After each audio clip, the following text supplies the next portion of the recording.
نظم سرائے سے جڑے بہنوں اور بھائیوں، اللہ کرے آپ بعافیت ہوں۔ آپ جانتے ہیں کہ ترکی میں موجود آیا صوفیہ مسجد اپنی تاریخی حیثیت کی وجہ سے بہت معروف ہے۔ اس عکس بندی میں ہم آپ کو اس مسجد کی کچھ جھلکیاں دکھائیں گے اور اس کی تاریخ بیان کریں گے۔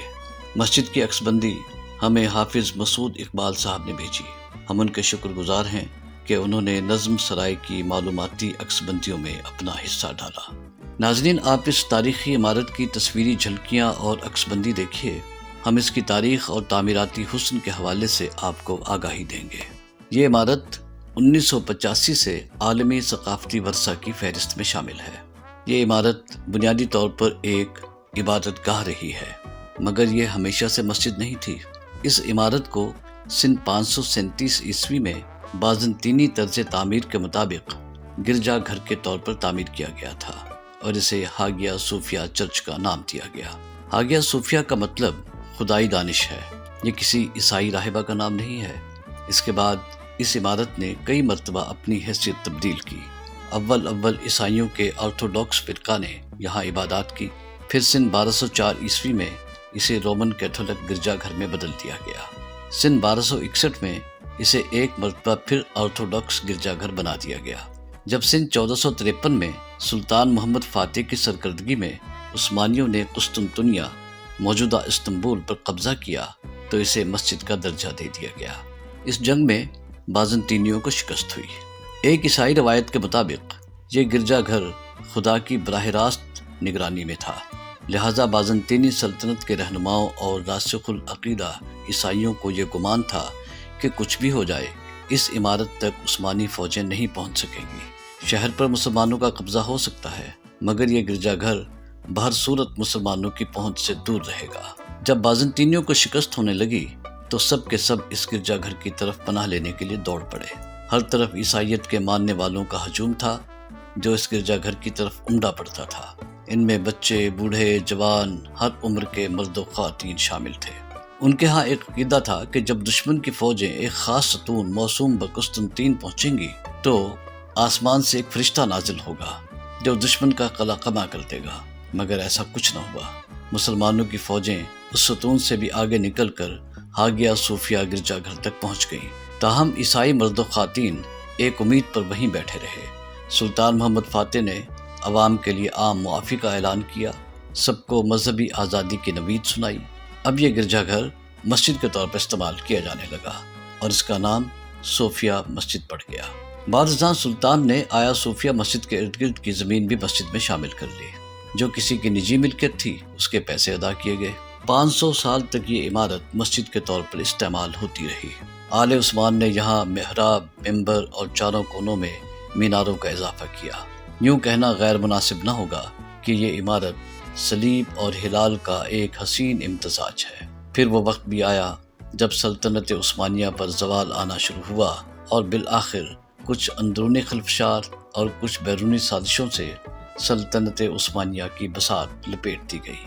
ترکی کے حکمران مصطفیٰ کمال پاشا نے جو سیکولر طرز فکر کا حامل تھا، اس نے 1934 میں مسجد آیا صوفیہ کو عجائب گھر بنا دیا۔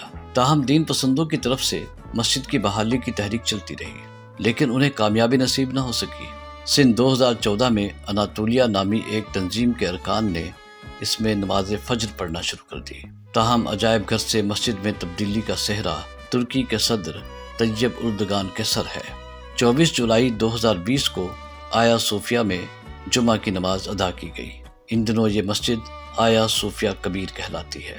ناظرین کے ذہن میں یہ سوال ضرور پیدا ہوگا کہ ایک گرجا گھر کو مسجد میں کیوں تبدیل کیا گیا؟ مذہبی رواداری کے تحت اسے عجائب گھر ہی رہنے دیا جاتا، مگر یہ معاملہ یک طرفہ نہیں ہے۔ اسپین میں اگر مسجد قرطبہ کو گرجا گھر میں تبدیل کیا جا سکتا ہے تو ترکی میں ہاگیا صوفیہ چرچ کو مسجد میں کیوں تبدیل نہیں کیا جا سکتا؟ ناظرین، یہ مسجد بہت وسیع ہے۔ اس میں بازنطینی اور عثمانی تعمیراتی حسن کا امتزاج قابل دید ہے۔ مسجد میں 107 ستون ہیں اور سب سے نمایاں چیز اس کا گنبد ہے۔ یہ گنبد 100 فٹ قطر کا ہے۔ یوں سمجھیے کہ اس کا گھیرا یعنی محیط 315 فٹ ہے اور یہ زمین سے 165 فٹ بلند ہے۔ قدیم عہد میں جدید فن تعمیر کے بغیر ایسا وسیع و عریض گنبد تعمیر کرنا حیران کن ہے۔ شاید اسی وجہ سے وہاں کے قدیم عیسائیوں کے درمیان طرح طرح کی روایات اور خوش عقیدگی پائی جاتی تھی۔ جیسا کہ ایک روایت کا ذکر ہم پہلے کر چکے ہیں، چوکور اور بڑے کمرے کی چھت بنانے کے لیے اس طرح کے گنبد بنائے جاتے تھے جو کہ اس عہد کے فن تعمیر میں شاہکار تسلیم کیے گئے ہیں۔ خوبصورت محرابیں عظمت رفتہ کی یاد دلاتی ہیں۔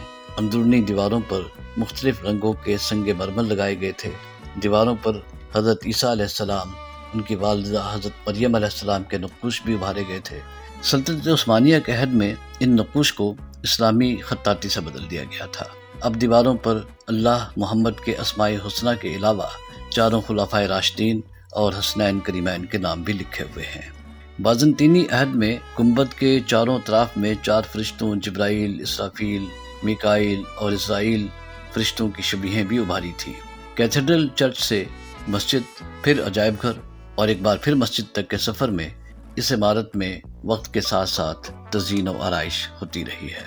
ناظرین محترم، اس امید کے ساتھ کہ آپ کو ہماری یہ کاوش پسند آئی ہوگی، اگلی معلوماتی عکس بندی تک کے لیے اجازت دیجیے۔ جس بہن بھائی نے تاحال ہمارے ساتھ جڑت اختیار نہیں کی، ان سے گزارش ہے کہ ہمارے چینل کو سبسکرائب کر کے ہمارے ساتھ شامل ہو جائیے۔